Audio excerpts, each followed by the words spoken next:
ரெண்டே ரெண்டு நண்டை வச்சு தான் குழம்பு பண்ண போறேன். என்னதான் மால்தீவ்ஸ் கடலா இருந்தாலும் இங்க நண்டு இறாலு இந்த மாதிரி ஐட்டம்ஸ் எல்லாம் நமக்கு கிடைக்கிறது இல்ல. ஆனா ஃப்ரெஷ்ஷான மீன்கள் கனவா கூட நமக்கு விலை குறைவா கிடைக்கும். ஆனா இந்த நண்டு சிப்பி இறாலு அப்புறம் மீட் ஐட்டம்ஸ் எல்லாமே ஃப்ரோசனா தான் இங்க வரும். ஆனா ஒரே ஒரு கடையில மட்டும்தான் கொஞ்சம் ஃப்ரெஷ்ஷா கிடைக்கும். அதாவது இந்தியால இருந்து 2 நாளைக்கு முன்னாடி கொண்டு வந்திருப்பாங்க.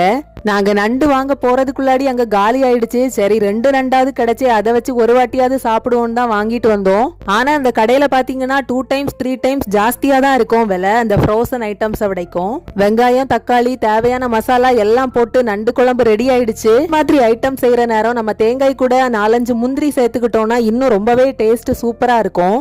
நண்டு குழம்பு ரெடி ஆயிட்டு கூடவே மெயின் டிஷ் என்ன பண்ணலான்னு யோசிச்சேன். டெய்லி மாதிரி இந்த சோறு தோசை இட்லி எல்லாம் பண்ணாம கொஞ்சம் வித்தியாசமா இடியாப்பம் பண்ணலான்னு பண்ணோம். நண்டு குழம்பு கூட இடியாப்பம் காம்பினேஷன் வேற லெவல்ல இருந்துச்சு. வயிறு முட்டை திருப்தியா சாப்பிட்டாச்சு.